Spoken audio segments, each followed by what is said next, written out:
Hey everybody, it's me Tristan Cupp here again. We're moving on to episode 3. We're going to review the storyboard, start creating some scenery and some characters in there so we can do Shadow of the Sea. I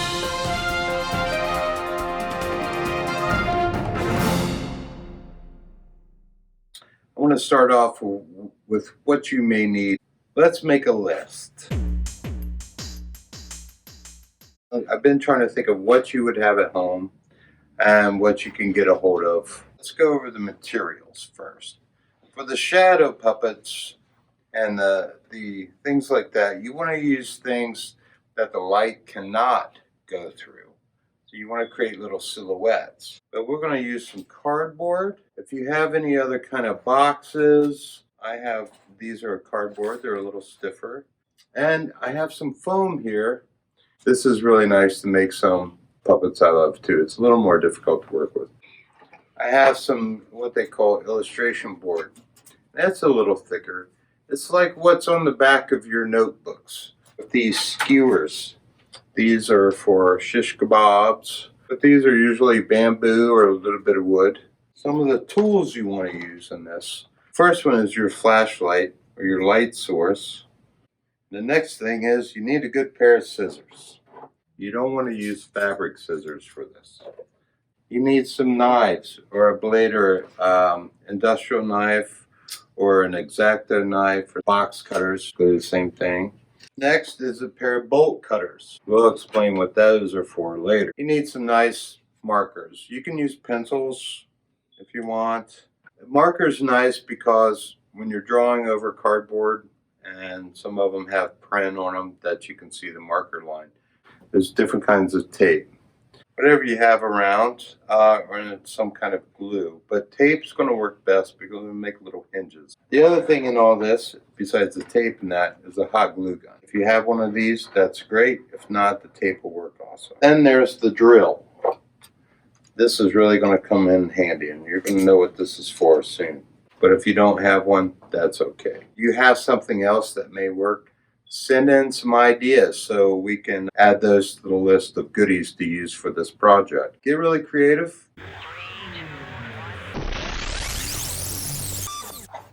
All right, guys. Now we got the tools and materials out of the way. We're going to start on the characters and creating a list of what we need to make for this.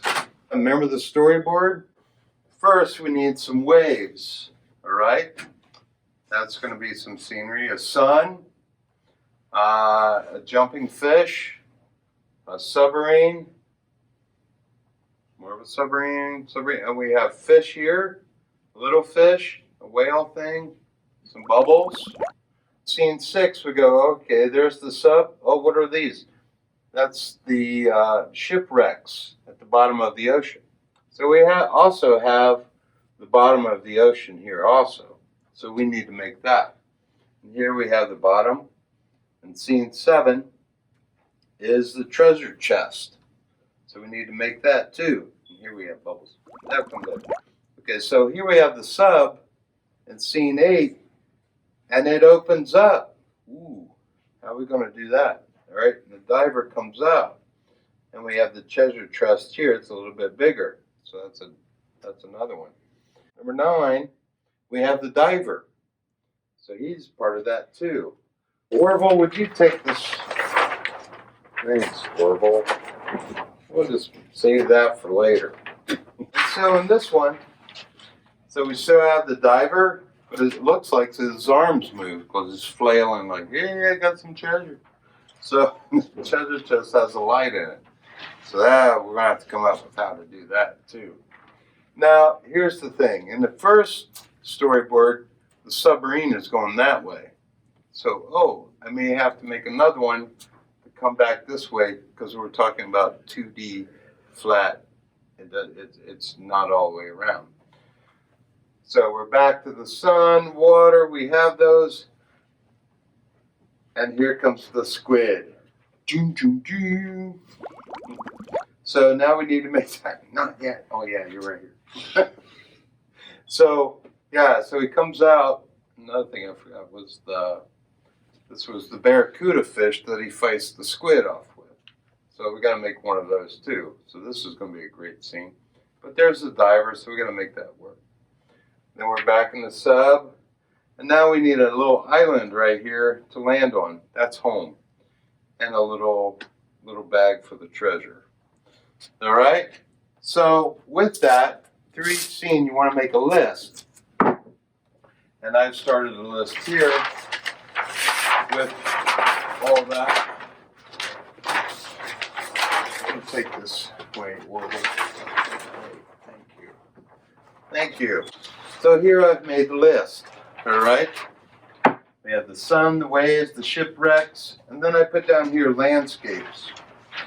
You got the sea bottom, and then moving on to the moving scenery, the chest, the waves.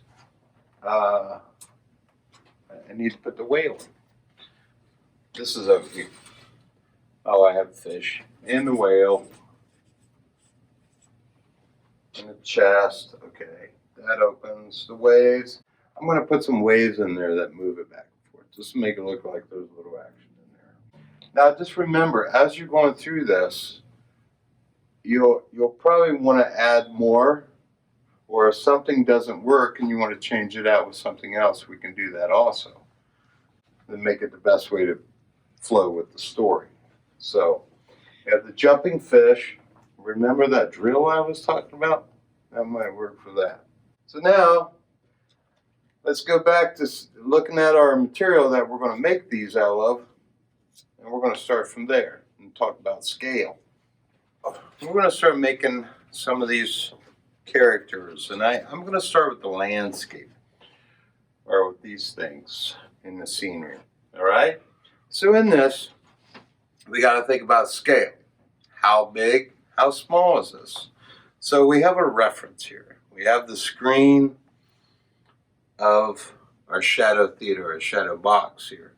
This is, you're like creating just like the storyboard, it's creating little scenes, but little pictures of what's going on to tell that story. So your size and your scale is kind of like the rhythm of how everything fits together and flows together in the right size. Something's not overly too big or too small that you can and can't see it, or it's just way too big and that's all you can see in the picture. With that, I want to keep everything into this space where everything has a relationship, a balanced relationship to each other. So I'm going to measure this here. So, all right, I'm almost there. I'm going to go past the sides a little bit so I have something to sit on. So we're going to go about 16 inches, all right? I have this other piece of cardboard. It's a lid off of another box, so it's a nice piece. What I'm going to do here, get your marker and your ruler. I said 15 inches. And I want the waves to be about, just a quarter of the way up. So I'm going to measure that about 4 inches. All right. So I'm going to mark that about 4 inches. That's the peak. We're going to make some waves. And I want to make them just a little thicker. I'm going to play with depth just a little bit. And we have the idea. All right? What we have to remember is we want light to shine around these lines so we get the image and see what that is. So what I'm going to do is I'm going to cut out what I would consider the negative space in between the waves. We use the knife, or you can use scissors. A little knife. You want to make sure you have a wood surface or something that you can cut on, or a cutting board, or they have those cutting pads, whatever you may have at home that can get messed up. So let's cut these waves out.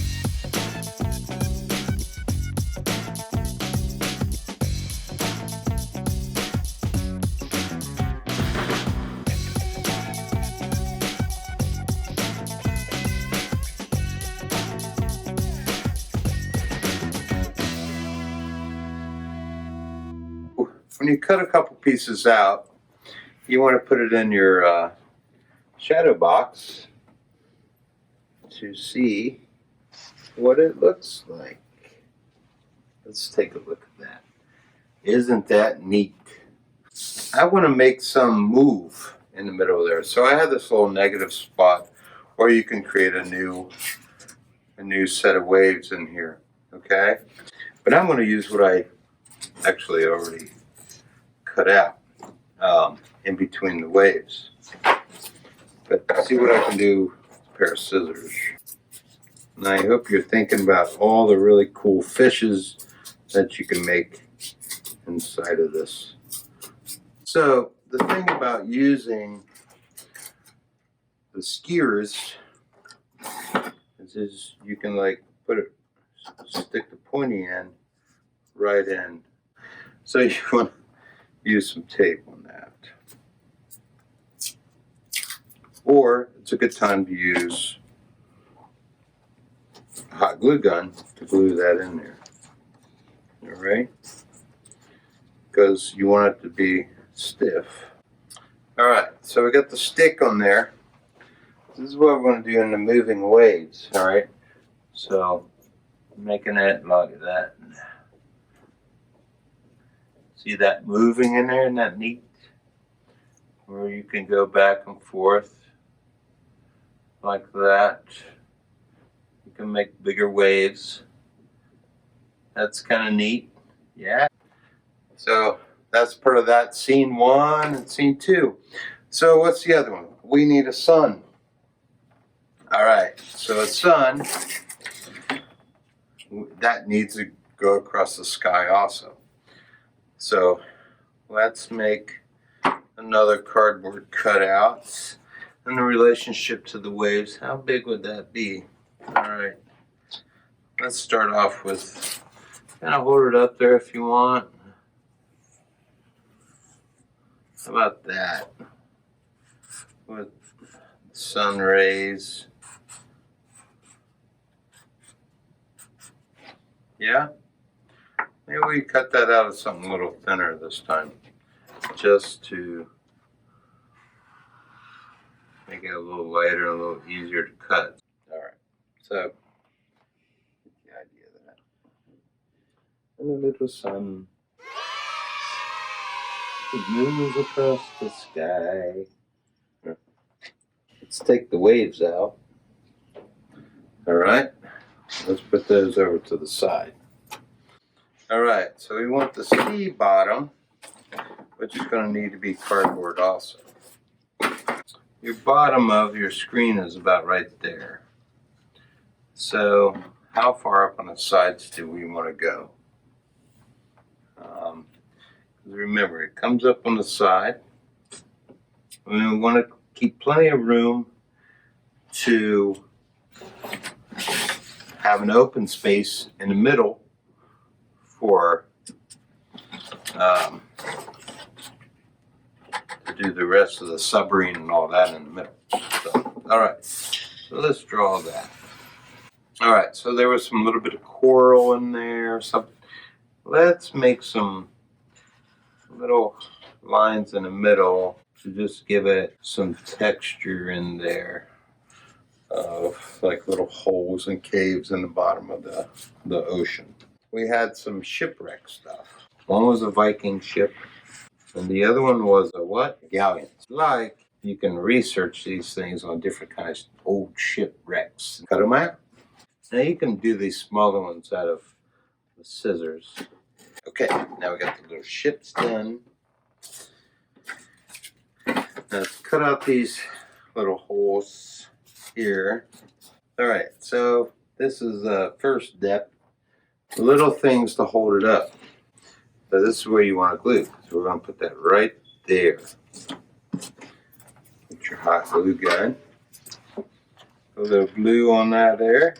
Or you can use tape, or you can do it right.